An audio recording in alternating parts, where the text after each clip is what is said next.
Namaste, lovely souls, and welcome back to Artist at Living. Have you ever regretted something you said? Do you find yourself in conflict because of your words? Would you like to find peace by controlling what you say? These are common problems we all face every day. In today's video, we will explore how to control our speech and avoid certain topics to live more peacefully, like a Buddhist. By the end of this video, you'll understand the power of mindful speech and how it can change your life. So stay with us until the end to learn how mastering your words can bring more harmony and happiness. Gautama Buddha taught us the importance of right speech. This means speaking in ways that promote peace, understanding, and kindness. Our words have a strong impact on our relationships and how we feel inside. When we choose our words carefully, we can avoid unnecessary conflicts and create a more peaceful environment. On the other hand, talking about certain sensitive topics can lead to misunderstandings and harm our relationships. This is why it's so important to be mindful of what we say and avoid topics that can cause problems. In this video, we will cover 11 specific subjects to avoid discussing to find inner peace and grow as a person.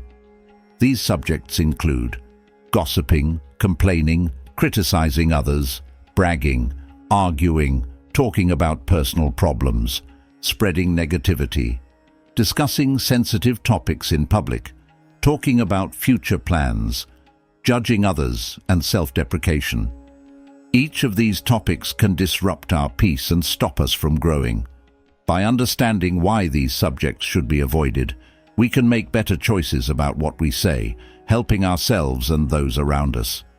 Avoiding these topics isn't just about staying out of trouble, it's about creating a life where we focus on what's truly important. When we stop gossiping, we avoid hurting others and spreading false information. By not complaining, we learn to focus on the positive things in our lives. When we stop criticizing others, we build better relationships based on respect and understanding. Avoiding bragging helps us stay humble and appreciate the contributions of others. Not arguing keeps our minds peaceful and our relationships strong. Keeping personal problems private allows us to handle them better without burdening others. Remember to like and subscribe to our Artist at Living YouTube channel for more insights and guidance on living a mindful and fulfilling life. Now let's dive into the specifics of what we should avoid discussing and how we can cultivate a more peaceful and harmonious life through mindful speech. First, let's talk about gossiping. Many of us gossip without thinking. We might share a story about someone because it seems interesting or harmless. But gossiping can cause real harm. Gossip spreads quickly and often changes as it moves from person to person, leading to misunderstandings and hurt feelings. Imagine hearing a false rumor about yourself. It's painful, right? That's the power of gossip. Buddha taught us about right speech, which means speaking in ways that bring peace and understanding. Gossiping does the opposite. It stirs up trouble and creates tension. While gossiping might give us a temporary thrill, it often leaves us feeling guilty and uneasy afterward. Gossip damages relationships because it breaks trust. Friends and family might wonder if we talk about them behind their backs too. Once trust is broken, it's hard to rebuild. To recognize when we're about to gossip, we can be mindful of our words. Before sharing something about someone else, we can ask ourselves, is it true? Is it necessary? Is it kind? If the answer to any of these questions is no, it's better to stay silent. Mindfulness helps us pause and think before we speak, reducing the chances of causing harm. Instead of gossiping, we can focus on speaking positively about others. Sharing good news and achievements helps build a supportive and loving community. When we hear gossip, we can change the subject or steer the conversation towards something positive. This not only stops the gossip, but also shows others that we value kindness and respect. A powerful way to control the urge to gossip is through practicing mindfulness and meditation. By calming our minds, we become more aware of our thoughts and words. This awareness helps us choose our words wisely. Real-life stories can be very inspiring. For instance, there's a story of a woman who realized the harm her gossip was causing. She decided to take a vow of silence for a week.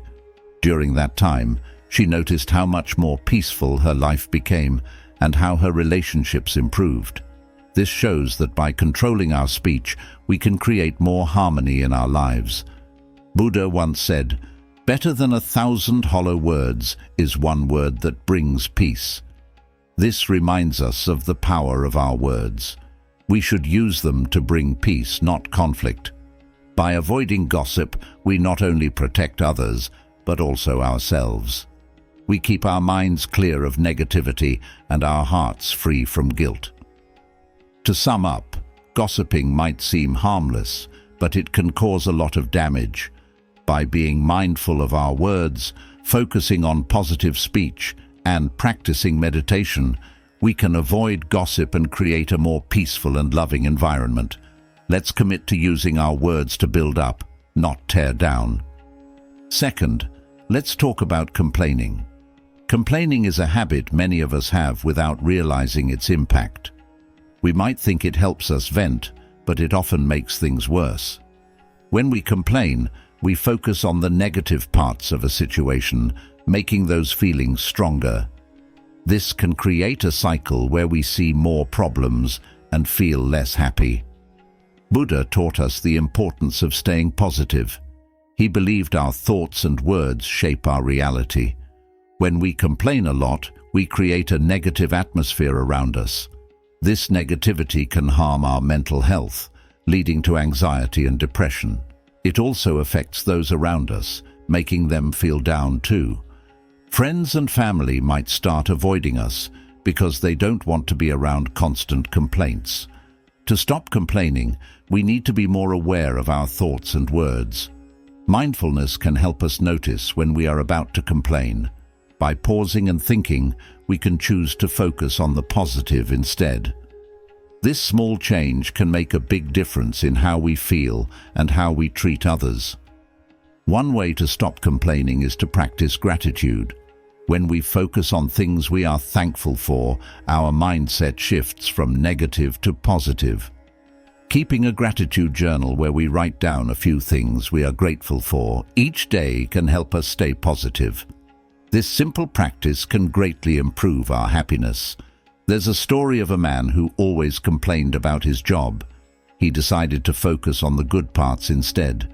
He listed things he liked about his job, like his friendly co-workers and the sense of accomplishment he felt. Over time, his attitude improved, and he felt happier. This shows the power of focusing on the positive rather than the negative. Buddha said, "Let us rise up and be thankful, for if we didn't learn a lot today, at least we learned a little." This reminds us that there is always something to be grateful for, no matter how small. By practicing gratitude, we can stop complaining and focus on the good in our lives. Another way to stop complaining is to reframe our thoughts. Instead of seeing a problem, we can see it as a challenge or an opportunity to learn and grow. This positive mindset helps us face difficulties with curiosity and strength instead of frustration and negativity. In conclusion, complaining creates a negative atmosphere that harms our mental health and relationships. By practicing mindfulness, gratitude, and positive thinking, we can stop complaining and create a more positive and peaceful environment for ourselves and those around us. Let's commit to focusing on the good and spreading positivity in our words and actions. If this makes sense to you, don't forget to like and subscribe to our Artist at Living YouTube channel for more wisdom and real-life tips. Third, let's talk about criticizing others. Criticizing others is a habit that can easily sneak into our daily conversations. We might think we are helping by pointing out someone's flaws or mistakes, but often our criticism does more harm than good. When we criticize others, we can hurt their feelings and damage our relationships with them. This negativity can create a barrier, making it harder to connect with and understand each other. Buddha taught us to practice compassion and understanding. Instead of focusing on the faults of others, we should look at our own actions and thoughts. When we criticize others, we often do it to make ourselves feel better or to cover up our own insecurities. But this only creates a cycle of negativity. By focusing on the good in others, we can break this cycle and build stronger, more positive relationships. To stop criticizing others, we need to become more mindful of our thoughts and words. When we feel the urge to criticize, we should pause and think about why we feel this way. Are we projecting our own insecurities onto others? Are we trying to feel superior? By understanding the root of our criticism, we can start to change our behavior. One effective way to reduce criticism is to practice empathy. Putting ourselves in someone else's shoes helps us understand their perspective and challenges. This makes us less likely to judge and more likely to offer support. For example, if a coworker makes a mistake, instead of criticizing them, we can offer to help them fix it or share a time when we made a similar mistake. There's a story about a man who used to criticize his wife for every small thing. He realized that his constant criticism was hurting their relationship. He decided to practice empathy and understanding instead. Over time, their relationship improved and they became closer. This story shows that by changing our approach, we can create more loving and supportive relationships. Buddha said, "Do not judge others, or you too will be judged." This reminds us that we all have our flaws and challenges. Instead of judging others, we should focus on our own growth and improvement. By doing this, we create a more positive and accepting environment. Another technique to stop criticizing is to practice self-reflection.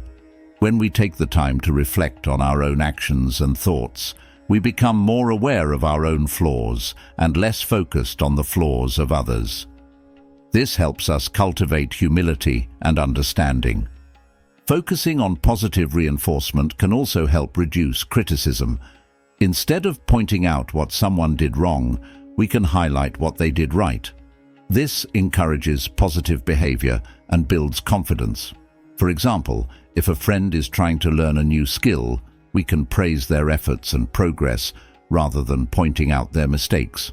In conclusion, criticizing others can harm our relationships and create a negative atmosphere.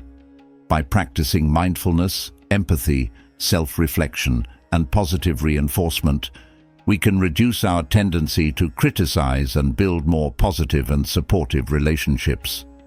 Let's commit to focusing on the good in others and offering support instead of criticism. Fourth, let's talk about bragging. Bragging is something many of us do without thinking. We feel proud of our achievements and want to share them. However, bragging can make others feel bad or jealous, harming our relationships and creating a negative atmosphere. When we brag, we may push people away instead of bringing them closer. Buddha taught us the value of humility and modesty. True happiness comes from within, not from showing off our successes. When we focus too much on bragging, we lose sight of what really matters. We should find joy in our hearts, not in what others think of us. To stop bragging, we need to be mindful of our words and why we say them. Before talking about ourselves, we can ask, is it necessary? Is it helpful? Is it kind? If the answer is no, it might be better to stay silent or say something nice about someone else. Practicing gratitude can help us stop bragging. When we focus on what we are thankful for, we see how others have helped us succeed. This makes us more humble and grateful for their support. Instead of bragging, we can share our appreciation for others. There's a story about a man who always bragged about his work achievements. His co-workers started to avoid him because they felt overshadowed by his constant boasting. He realized this and decided to change. He began to praise his team's efforts and share the spotlight with them. Over time, his relationships at work improved, and he felt more connected and supported. This story shows that focusing on others can create a more positive environment. Buddha said, "Those who are free of resentful thoughts surely find peace." This reminds us that letting go of our ego and being humble brings true peace. By not boasting, we free ourselves from needing constant validation and find inner peace. Another way to stop bragging is to live in the present moment. Instead of talking about past achievements, we can do things that bring joy and fulfillment now. This keeps us grounded and connected to what truly matters.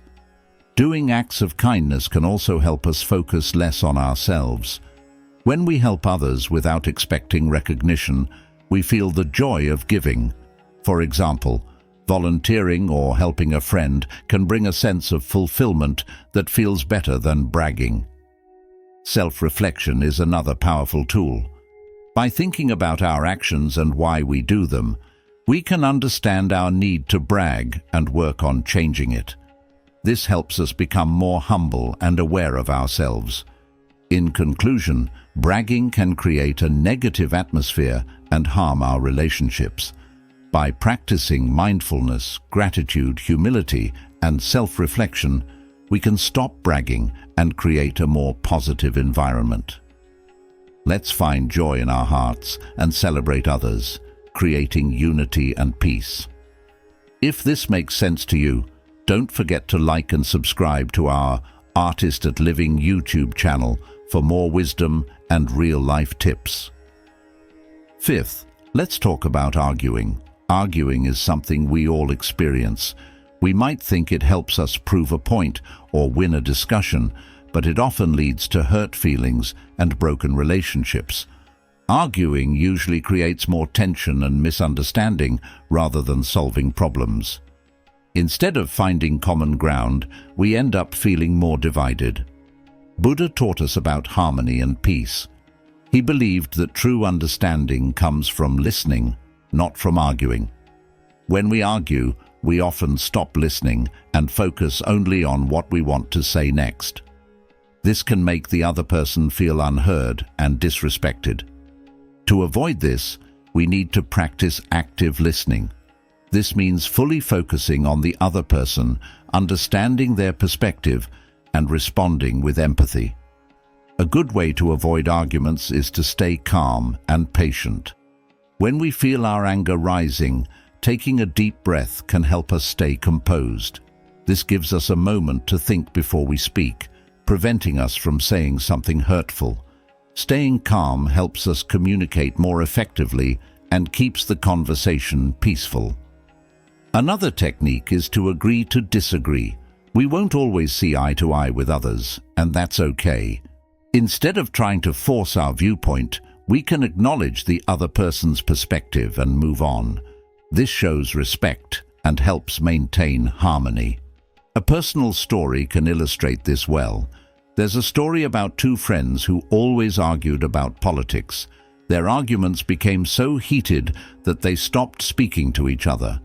Realizing this, they decided to avoid political discussions and focus on the things they both enjoyed.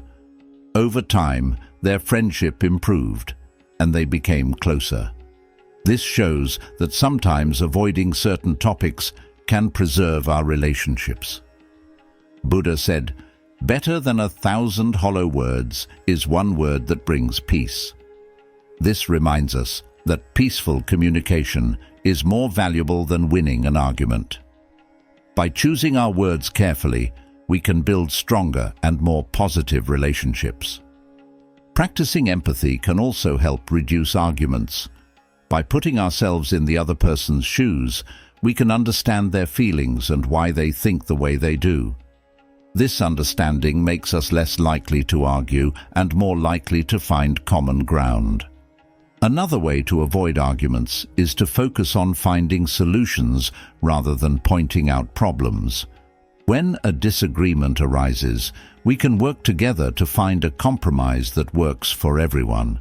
This collaborative approach helps build trust and cooperation. Self-reflection is another powerful tool. By reflecting on our own behavior, we can understand what triggers our anger and work on managing it better. This helps us stay calm and avoid unnecessary arguments. In conclusion, arguing can harm our relationships and create a negative atmosphere.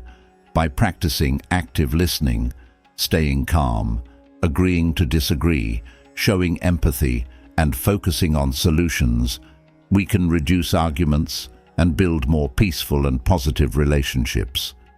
Let's commit to using our words to bring harmony and understanding, creating a more peaceful world for ourselves and those around us. Sixth, let's talk about discussing personal problems. It's something we all do. We often share our issues with friends or family to seek comfort or advice. While having a support system is important, constantly talking about our problems can have negative effects. It can make us feel worse by focusing too much on what's wrong instead of finding solutions. It can also burden others and strain our relationships. Buddha taught us the value of inner peace and reflection. He believed that true solutions come from within. When we talk too much about our problems, we might miss the chance to reflect and find our own answers. Instead of always seeking external validation, we should spend some time looking inward. One way to manage our personal problems without constantly talking about them is to practice mindfulness. Mindfulness helps us stay present and aware of our thoughts and feelings.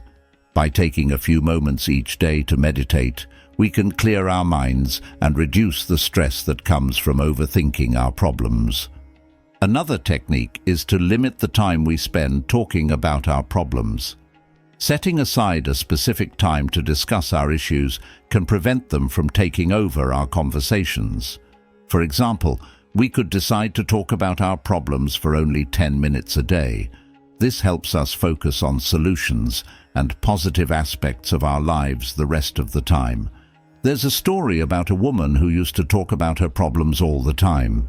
Her friends started to avoid her because they felt overwhelmed by her constant complaints. Realizing this, she decided to change her approach. She began to write in a journal instead of talking to her friends. This allowed her to process her thoughts and feelings without burdening others. Over time, her relationships improved, and she felt more at peace. This story shows that finding alternative ways to deal with our problems can lead to better outcomes. Buddha said, "Peace comes from within. Do not seek it without." This reminds us that true peace and solutions to our problems are found within ourselves. By taking time to reflect and meditate, we can find clarity and calmness. Practicing gratitude can also help shift our focus from problems to blessings. By keeping a gratitude journal and writing down things we are thankful for, we can change our mindset.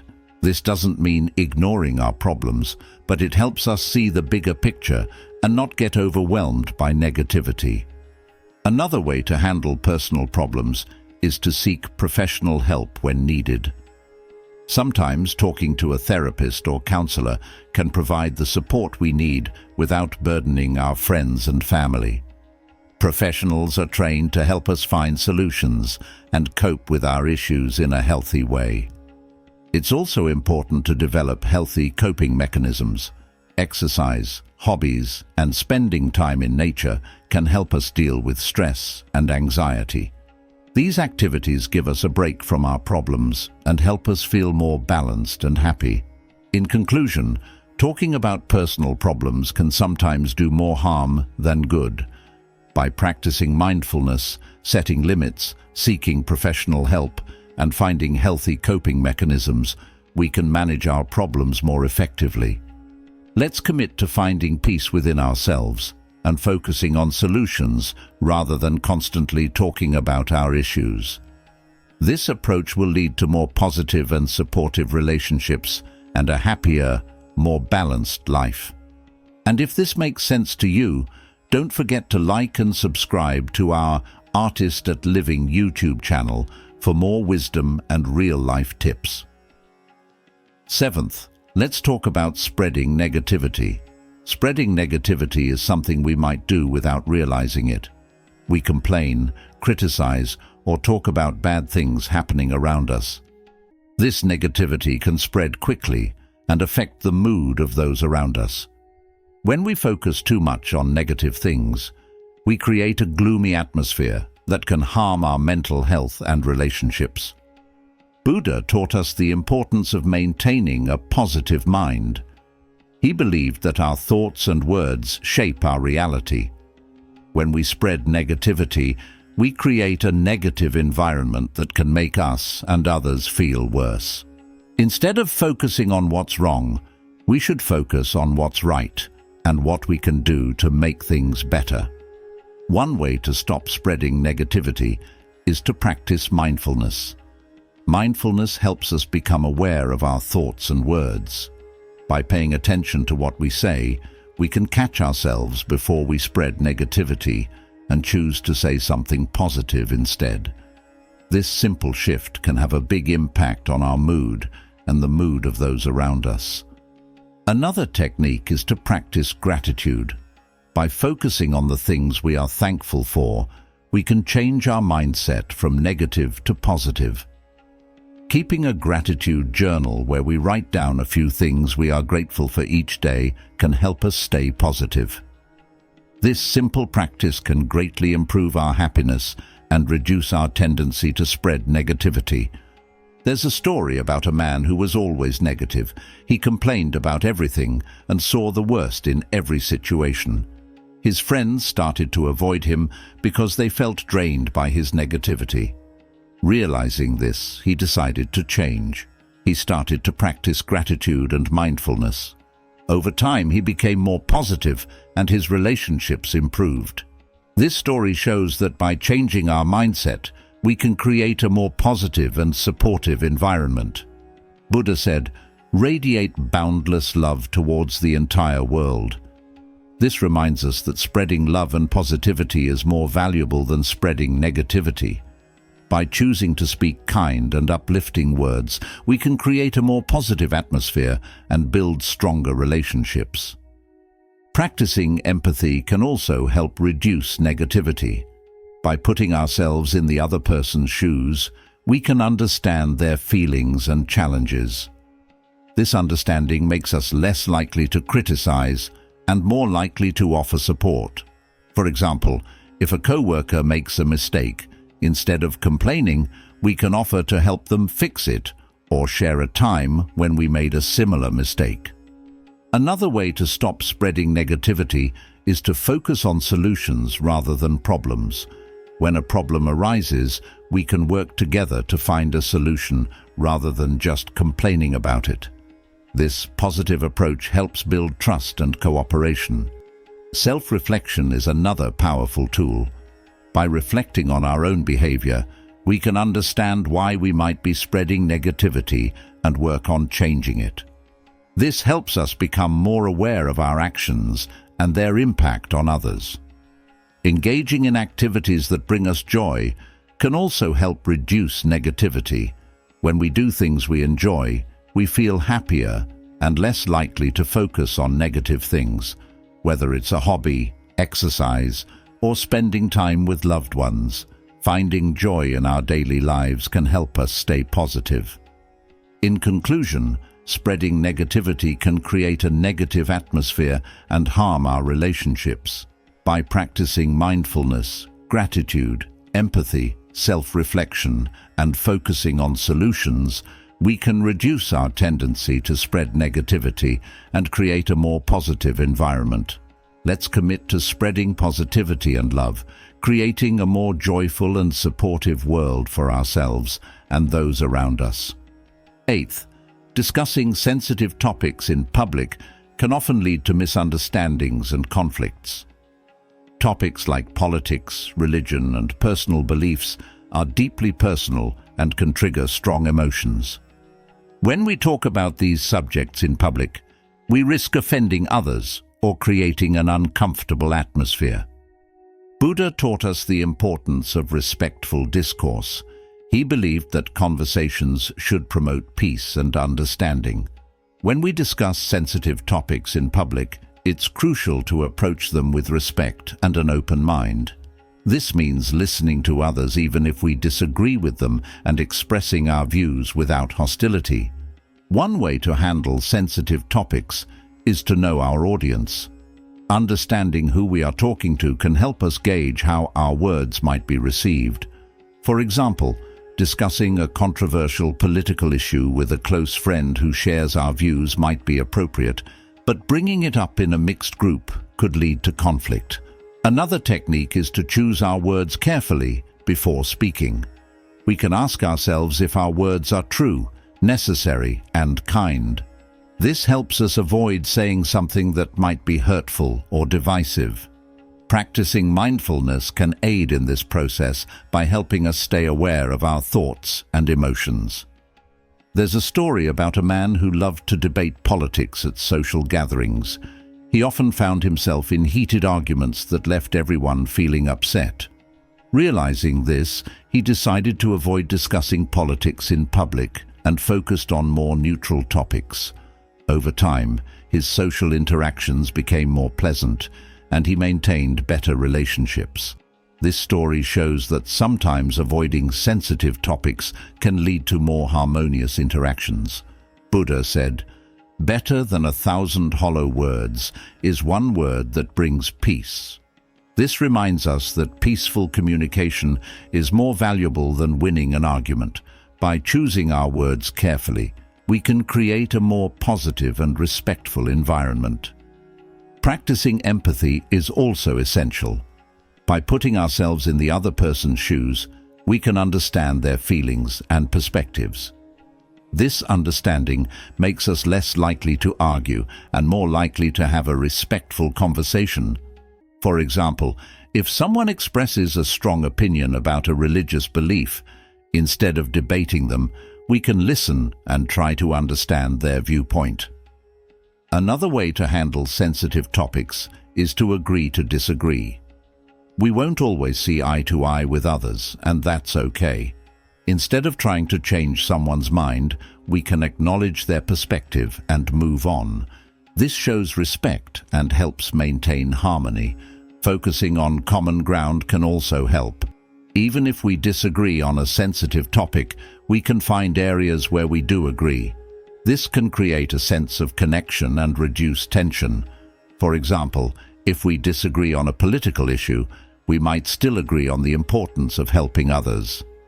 Self-reflection is another powerful tool.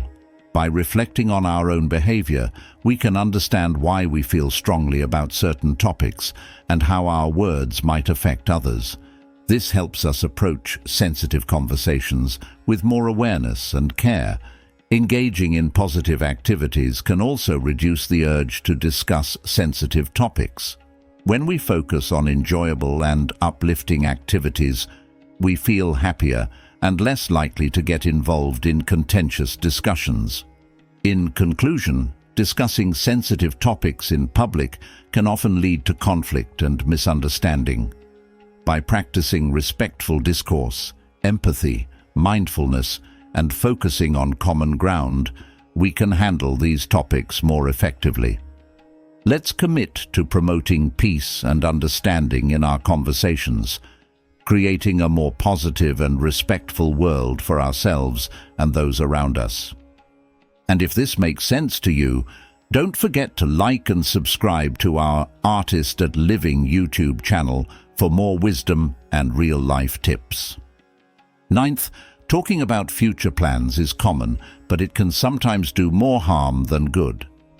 It's exciting to share our dreams, but constant talk about the future can bring pressure, anxiety, and unwanted opinions from others. Buddha taught us the importance of living in the present moment.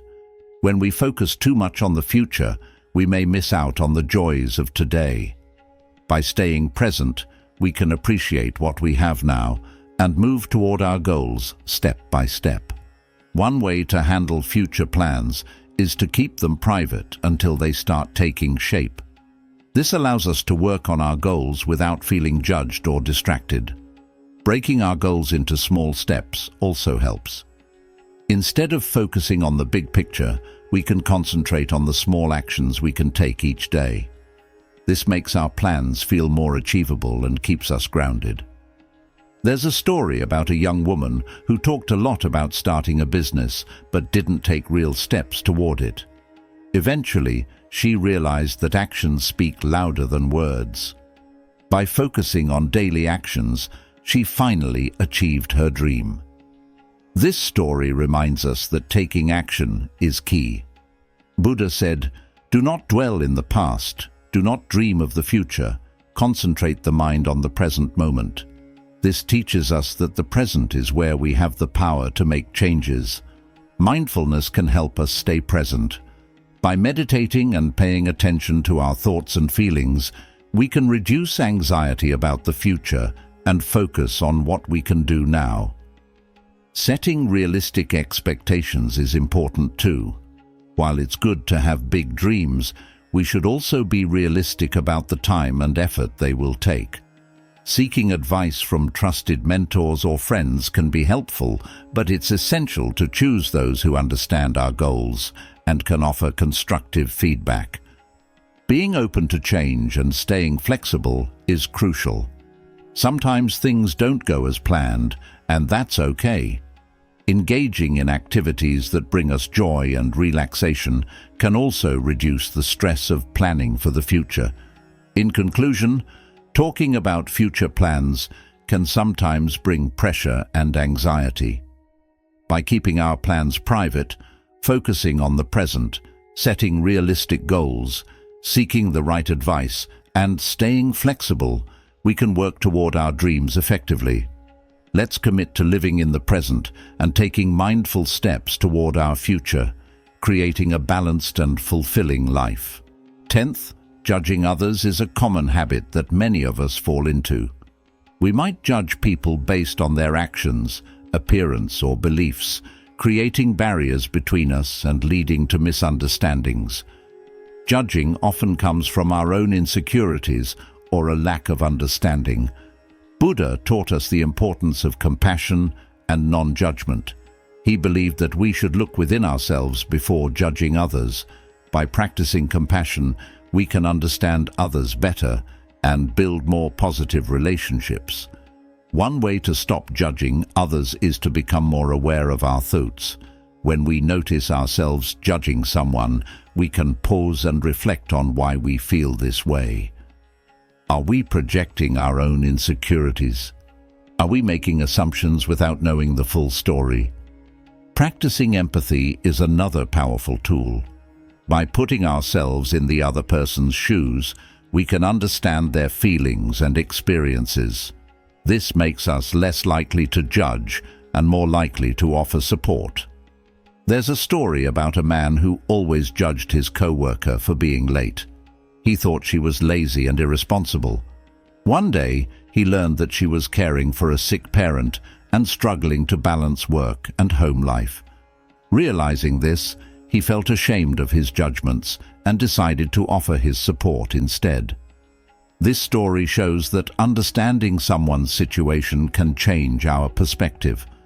Buddha said, "Do not judge others, or you too will be judged." This reminds us that we all have flaws and challenges. By focusing on our own growth and improvement, we can create a more positive and accepting environment. Another technique to reduce judgment is to practice self-reflection. When we reflect on our own actions and thoughts, we become more aware of our own flaws. This helps us develop humility and compassion for others. Focusing on positive qualities can also help. Instead of looking for faults in others, we can look for their strengths and good qualities.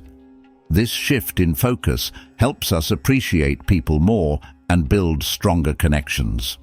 Mindfulness can also play a significant role in reducing judgment.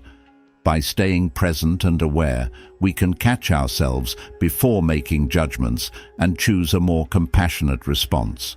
Another way to avoid judging others is to seek understanding. When we encounter someone different from us, we can ask questions and listen to their stories. This helps us learn about their experiences and perspectives, reducing our tendency to judge. In conclusion, judging others can create barriers and harm our relationships.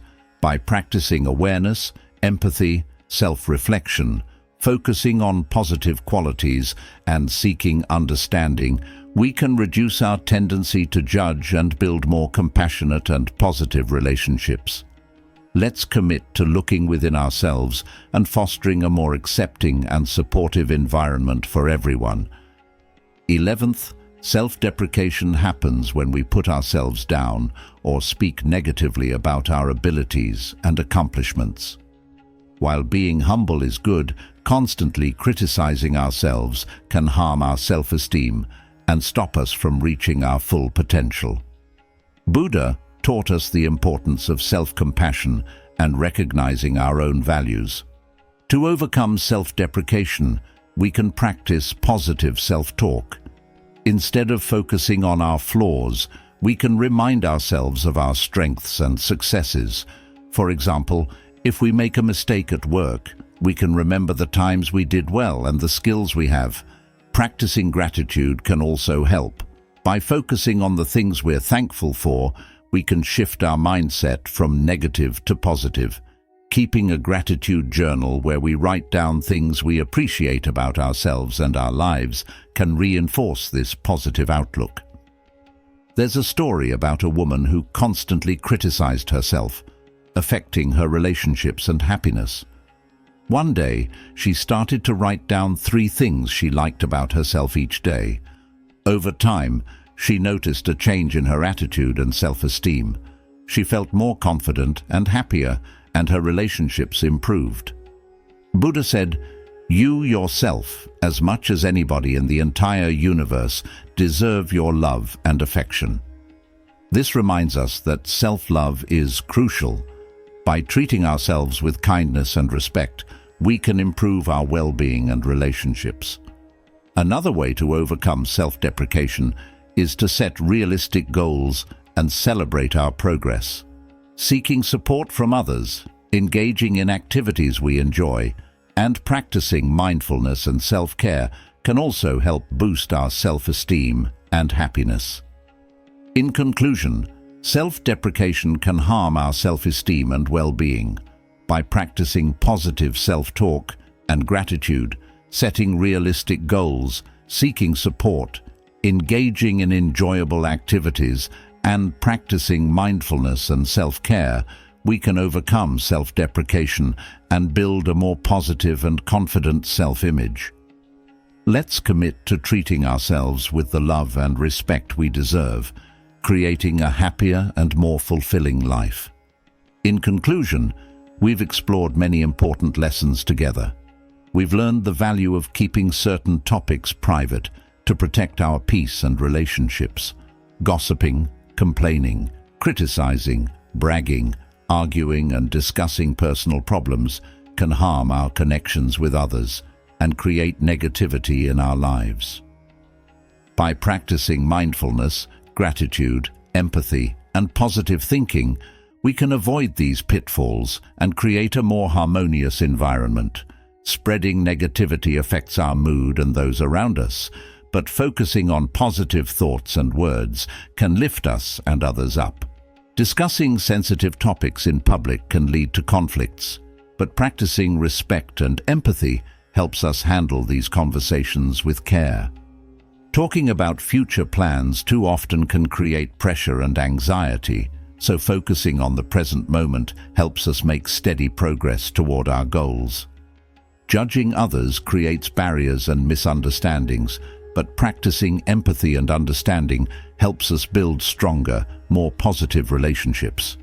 Finally, we've learned about the harm of self-deprecation. By practicing self-love, positive self-talk, and gratitude, we can build our confidence and well-being. Mindfulness and self-care are essential tools in this journey, helping us stay present and kind to ourselves. Buddha's teachings remind us to seek peace within and to spread kindness and understanding to others. By applying these lessons in our daily lives, we can create a more peaceful and fulfilling life for ourselves and those around us.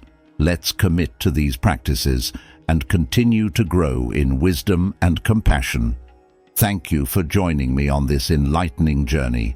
Remember to spread love, kindness, and positivity wherever you go. If you found value in this video, don't forget to like, comment, and share it with your friends and family. Together, let's continue to grow and thrive on our path to living artfully.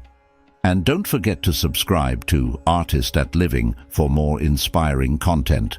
Namaste.